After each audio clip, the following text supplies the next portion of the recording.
ವಿಶ್ವದ ಅತ್ಯಂತ super power ದೇಶ ಎಂದು ಕರೆಯಲ್ಪಡುವ ಅಮೆರಿಕ ಒಂದಾನೊಂದು ಕಾಲದಲ್ಲಿ ಬ್ರಿಟಿಷರ ಆಡಳಿತಕ್ಕೊಳಪಟ್ಟಿತ್ತು. 1776ರಲ್ಲಿ ಬ್ರಿಟಿಷರಿಂದ ಸ್ವಾತಂತ್ರ್ಯ ಪಡೆದ ಅಮೆರಿಕ ಅಂದಿಗೆ 13 ರಾಜ್ಯಗಳನ್ನು ಹೊಂದಿತ್ತು. ಈಗ ಅದರ ರಾಜ್ಯಗಳ ಸಂಖ್ಯೆ 50ಕ್ಕೇರಿದೆ. ಸ್ನೇಹಿತರೆ, ನೀವೇನಾದರೂ ಅಮೆರಿಕದ ನಕ್ಷೆಯನ್ನ ಗಮನಿಸಿದ್ರೆ ಅದರಲ್ಲಿ 49 ರಾಜ್ಯಗಳನ್ನು ಕಾಣಬಹುದು. ಆದರೆ ಈ ಭೂಪಟದಲ್ಲಿ ನಿಮಗೆ ಅಮೆರಿಕದ ಅತಿದೊಡ್ಡ ರಾಜ್ಯವಾದ ಅಲಾಸ್ಕಾ ಕಾಣಸಿಗುವುದಿಲ್ಲ. ಏಕೆಂದರೆ ಅಲಾಸ್ಕಾ ಅಮೆರಿಕದ ಮುಖ್ಯ ಭೂಪ್ರದೇಶದಿಂದ 4500 ಕಿಲೋಮೀಟರ್ ದೂರದಲ್ಲಿದೆ. ಆಶ್ಚರ್ಯದ ಸಂಗತಿ ಏನೆಂದರೆ ಅಮೆರಿಕ ಈ ಅಲಾಸ್ಕಾವನ್ನ ರಷ್ಯಾದಿಂದ ಖರೀದಿ ಮಾಡಿದ್ದು. ರಷ್ಯಾದ ಗಡಿ ಭಾಗದಿಂದ ಕೇವಲ 90 ಕಿಲೋಮೀಟರ್ ದೂರದಲ್ಲಿ ಇರುವ ಅಲಾಸ್ಕಾ ಹಿಂದೆ ರಷ್ಯಾದ ಹಿಡಿತದಲ್ಲಿತ್ತು. 17ನೇ ಶತಮಾನದವರೆಗೂ ಅಲಾಸ್ಕಾದ ಬಗ್ಗೆ ಹೊರ ಜಗತ್ತಿಗೆ ತಿಳಿದಿರಲಿಲ್ಲ. ಆಗಿನ್ನೂ ಯುರೋಪಿನ ರಾಷ್ಟ್ರಗಳು ರಷ್ಯಾದ ದೇಶಗಳಲ್ಲಿ ವಸಾಹತುಗಳನ್ನ ಸ್ಥಾಪಿಸುತ್ತಿದ್ದ ಕಾಲ. ಈ ಯುರೋಪಿಯನ್ ರಾಷ್ಟ್ರಗಳಿಗೆ ಪೈಪೋಟಿ ನೀಡಲು ರಷ್ಯಾ ಕೂಡ ಮುಂದಾಗಿತ್ತು. 17ನೇ ಶತಮಾನದ ಮಧ್ಯಭಾಗದಲ್ಲಿ ಸೆಮಿಯೋನ್ ಡೆಜ್ನೆವ್ ಎಂಬುವನ ನಾಯಕತ್ವದಲ್ಲಿ ರಷ್ಯಾದ ಪೂರ್ವ ದಿಕ್ಕು ಅಂದರೆ ಉತ್ತರ ಅಮೆರಿಕದ ಕಡೆ ಅನ್ವೇಷಣೆಗಾಗಿ ಹಡಗುಗಳನ್ನ ಕಳುಹಿಸಲಾಯಿತು. ಆದರೆ ಈ ಅನ್ವೇಷಣೆಯಿಂದಾಗಿ ಯಾವುದೇ ಪ್ರಯೋಜನವಾಗಲಿಲ್ಲ. 1741ರಲ್ಲಿ ರಷ್ಯಾದ ದೊರೆ ಸೇಂಟ್ ಪೀಟರ್ ದಿ ಗ್ರೇಟ್ ತನ್ನ ನೌಕಾಧಿಕಾರಿಯಾಗಿದ್ದ ವೈಟಸ್ ಬೇರಿಂಗ್ನ ನೇತೃತ್ವದಲ್ಲಿ ಹಡಗುಗಳನ್ನ 2 ಸಲ ಭೂ ಅನ್ವೇಷಣೆಗಾಗಿ ಕಳುಹಿಸಿಕೊಟ್ಟ. 2ನೆಯ ಸಲ ಬೇರಿಂಗ್ ಅಲಾಸ್ಕಾದ ಬಗ್ಗೆ ಮಾಹಿತಿಯನ್ನ ಕಂಡುಹಿಡಿಯುವಲ್ಲಿ ಸಫಲನಾಗಿದ್ದ. ಬೇರಿಂಗ್ನ ಈ ಸಾಧನೆಗಾಗಿ ಅಮೆರಿಕ ಮತ್ತು ರಷ್ಯಾದ ನಡುವಿನ ಜಲಸಂಧಿಗೆ ಬೇರಿಂಗ್ ಜಲಸಂಧಿ ಎಂದು ಹೆಸರಿಡಲಾಯಿತು. ಅಲಾಸ್ಕಾದ ಸಣ್ಣ ದ್ವೀಪಗಳಲ್ಲಿ ವ್ಯಾಪಾರ ಆರಂಭಿಸಿದ ರಷ್ಯನ್ನರು ನಂತರ ಅಲ್ಲಿನ ಪ್ರದೇಶಗಳನ್ನ ನಿಧಾನವಾಗಿ ವಶಪಡಿಸಿಕೊಳ್ಳಲು ಮುಂದಾದರು. ಅಲಾಸ್ಕಾದಲ್ಲಿ ಮೀನುಗಾರಿಕೆ ವ್ಯಾಪಾರದ ಅತಿದೊಡ್ಡ ಮೂಲವಾಗಿತ್ತು. ಜೊತೆಗೆ ತುಪ್ಪಳವನ್ನ ಹೊಂದಿರುವ ಪ್ರಾಣಿಗಳ ಅಗತ್ಯತೆ ರಷ್ಯಾದ ಬಟ್ಟೆ ತಯಾರಿಕಾ ಕೈಗಾರಿಕೆಗೆ ಇತ್ತು. ಅಧಿಕ ಪ್ರಮಾಣದಲ್ಲಿ ತುಪ್ಪಳವನ್ನ ಹೊಂದಿರುವ ಸೀ ವೋಟರ್ಗಳು ಅಲಾಸ್ಕಾದ ಸಮುದ್ರ ತೀರದಲ್ಲಿ ಹೆಚ್ಚಿನ ಪ್ರಮಾಣದಲ್ಲಿದ್ದವು. ಈ ಸೀ ವೋಟರ್ಗಳನ್ನ ಕೊಂದು ಅವುಗಳ ತುಪ್ಪಳದಿಂದ ಬಟ್ಟೆ, ಟೊಪ್ಪಿಯನ್ನ ತಯಾರಿಸುವುದು ಅಲಾಸ್ಕಾದಲ್ಲಿ ತಲೆಮಾರುಗಳಿಂದ ನಡೆದು ಬಂದಿದೆ. ಇದೆಲ್ಲಕ್ಕಿಂತ ಮುಖ್ಯವಾಗಿ ಅಮೆರಿಕ ಖಂಡದಲ್ಲಿ ಹೆಚ್ಚಾಗುತ್ತಿದ್ದ ಯುರೋಪಿಯನ್ನರ ಶಕ್ತಿಯನ್ನ ಕಡಿಮೆ ಮಾಡುವುದಕ್ಕೆ ರಷ್ಯಾಗೆ ಒಂದು ಜಾಗ ಬೇಕಿತ್ತು.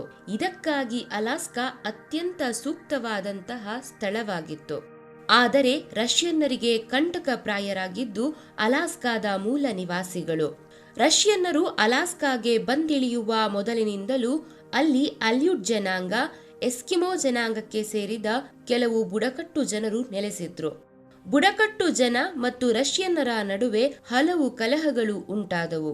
1802ರಿಂದ 1804ರ ಅವಧಿಯಲ್ಲಿ ನಡೆದ ಸಿಟ್ಕಾ ಕದನ ಪ್ರಮುಖವಾದದ್ದು.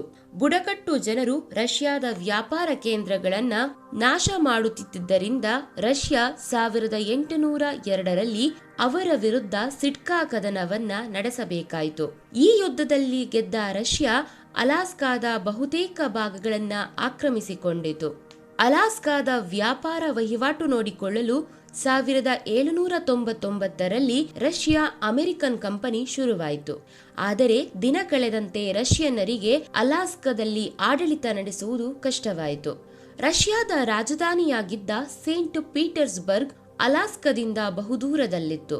ಅಲಾಸ್ಕಾಗೆ ಹೋಗಬೇಕಂದ್ರೆ ಸೈಬೀರಿಯನ್ ಪ್ರದೇಶದಲ್ಲಿ ಪ್ರಯಾಣ ಬೆಳೆಸಬೇಕಾಗಿತ್ತು. ಇದೂ ಕೂಡ ಅತ್ಯಂತ ದುಸ್ತರದ ಪ್ರದೇಶವಾಗಿತ್ತು. ಹೀಗಾಗಿ ರಷ್ಯಾ ಅಲಾಸ್ಕಾದೊಂದಿಗೆ ನಿರಂತರ ಸಂಪರ್ಕ ಕಾಯ್ದುಕೊಳ್ಳುವಲ್ಲಿ ಅಡ್ಡಿಯಾಗಿತ್ತು. ಇದಲ್ಲದೆ ರಷ್ಯಾ ಅಮೆರಿಕನ್ ಕಂಪನಿಯಲ್ಲಿನ ಬೇಜವಾಬ್ದಾರಿ ಭ್ರಷ್ಟಾಚಾರದ ಆಡಳಿತದಿಂದಾಗಿ ಅಲಾಸ್ಕಾದಿಂದ ಬರುತ್ತಿದ್ದ ಲಾಭ ದಿನದಿಂದ ದಿನಕ್ಕೆ ಕಡಿಮೆಯಾಯಿತು. 1850ರ ನಂತರ ಯುರೋಪಿನಲ್ಲಿ ಸಾಲು ಸಾಲು ಯುದ್ಧಗಳು ಸಂಭವಿಸಿದವು. ಕ್ರಿಮಿಯನ್ ಯುದ್ಧದಲ್ಲಿ ರಷ್ಯಾ ಪಾಲ್ಗೊಂಡಿದ್ದರಿಂದ ಅದರ ಆರ್ಥಿಕ ಶಕ್ತಿಗೆ ದೊಡ್ಡ ಹೊಡೆತ ಬಿದ್ದಿತು. ಅಲಾಸ್ಕಾವನ್ನ ಉಳಿಸಿಕೊಳ್ಳುವುದಕ್ಕಿಂತ ಯಾವುದಾದರೂ ದೇಶಕ್ಕೆ ಮಾರಿಬಿಡುವ ಯೋಚನೆ ರಷ್ಯಾಗೆ ಬಂದಿದ್ದೇ ಆಗ. ಅಲಾಸ್ಕಾದ ಪಕ್ಕದಲ್ಲಿಯೇ ಇದ್ದ ಕೆನಡಾ ಆಗಿನ್ನೂ ರಷ್ಯಾದ ಬದ್ಧ ವೈರಿಯಾಗಿದ್ದ ಬ್ರಿಟಿಷರ ವಶದಲ್ಲಿತ್ತು. ಬ್ರಿಟಿಷರು ಅಲಾಸ್ಕಾದ ಮೇಲೆ ಆಕ್ರಮಣ ನಡೆಸಬಹುದೆಂಬ ಭಯ ಕೂಡ ಅದಕ್ಕಿತ್ತು. ಮತ್ತೊಂದು ದೇಶ ಅಮೆರಿಕ ಬ್ರಿಟಿಷರ ವಿರುದ್ಧವೇ ಹೋರಾಡಿ ಸ್ವತಂತ್ರ ಗಳಿಸಿದ್ದರಿಂದ ರಷ್ಯಾ ಅಲಾಸ್ಕಾದ ವಿಷಯವನ್ನ ಅಮೆರಿಕಾದ ಮುಂದಿಟ್ಟಿತು. ಅಮೆರಿಕಾದ ಒಟ್ಟು ಭೂಭಾಗದ 1/5 ವಿಸ್ತಾರವಾಗಿರುವ ಅಲಾಸ್ಕಾವನ್ನ ಖರೀದಿ ಮಾಡುವ ಒಪ್ಪಂದಕ್ಕೆ 1867 ಮಾರ್ಚ್ನಲ್ಲಿ ಅಮೆರಿಕ, ರಷ್ಯಾ ಸಹಿ ಹಾಕಿದವು.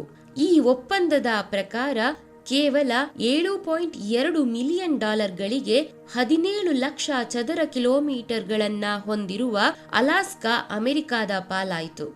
ಅವತ್ತಿಗೆ ಅಮೆರಿಕಾದ ವಿರೋಧ ಪಕ್ಷಗಳು, ಪತ್ರಿಕೆಗಳು, ಅನೇಕ ಜನರು ಅಲಾಸ್ಕಾ ಒಂದು ನಿಷ್ಪ್ರಯೋಜಕ ಭೂಮಿ, $7.2 ಮಿಲಿಯನ್ ಹಣ ಸುಮ್ಮನೆ ವ್ಯರ್ಥವಾಯಿತು ಅಂತ ಪ್ರತಿಭಟಿಸಿದ್ರು. 1900ರ ಹೊತ್ತಿಗೆ ಅಲಾಸ್ಕಾದ ಪ್ರದೇಶದಲ್ಲಿ ಚಿನ್ನ ಇದೆ ಎಂಬ ವಿಷಯ ಹರಡಿದ್ದು ಅಲ್ಲಿಗೆ ಚಿನ್ನದ ಬೇಟೆಗಾರರ ಆಗಮನವಾಯಿತು. ಇದರಿಂದಾಗಿ ಅಲಾಸ್ಕಾದಲ್ಲಿ ನಿಧಾನವಾಗಿ ಆರ್ಥಿಕ ಚಟುವಟಿಕೆಗಳು ಗರಿಗೆದರತೊಡಗಿತು. ಕೆಲವು ವರ್ಷಗಳ ನಂತರ ಅಲಾಸ್ಕಾ ಅಮೆರಿಕಾದಿಂದ ರಾಜ್ಯದ ಸ್ಥಾನಮಾನ ಪಡೆಯಿತು.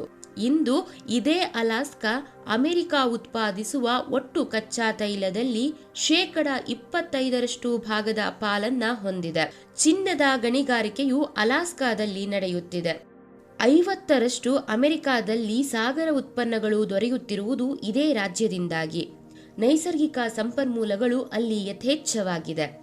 ಇದಲ್ಲದೆ ಅಲಾಸ್ಕಾ ಅಮೆರಿಕಾದ ರಕ್ಷಣಾ ದೃಷ್ಟಿಯಿಂದ ಹೆಚ್ಚಿನ ಮಹತ್ವವನ್ನ ಹೊಂದಿದೆ. ರಷ್ಯಾಗೆ ಹತ್ತಿರವಿರುವುದರಿಂದ ಇಲ್ಲಿ ಮಿಲಿಟರಿ ನೆಲೆ ಸ್ಥಾಪಿಸಬಹುದು. ಅತ್ಯಂತ ಪ್ರಕೃತಿ ಸೌಂದರ್ಯ ಹೊಂದಿರುವ ಅಲಾಸ್ಕಾ ಪ್ರತಿ ವರ್ಷ 100 ಪ್ರವಾಸಿಗರನ್ನ ಕೈಬೀಸಿ ಕರೆಯುತ್ತಿದೆ. ಒಂದು ಕಾಲದ ನಿಷ್ಪ್ರಯೋಜಕ ಭೂಮಿ ಇಂದು ಚಿನ್ನದ ನಾಡಾಗಿ ಅಮೆರಿಕಾದ ಆರ್ಥಿಕತೆಗೆ ಬಲ ತುಂಬಿದೆ. ಇದಿಷ್ಟು ಅಲಾಸ್ಕಾದ ಕುರಿತ ಮಾಹಿತಿ. ಮುಂದಿನ ವಿಡಿಯೋದಲ್ಲಿ ಮತ್ತೆ ಸಿಗೋಣ. ನಮಸ್ಕಾರ.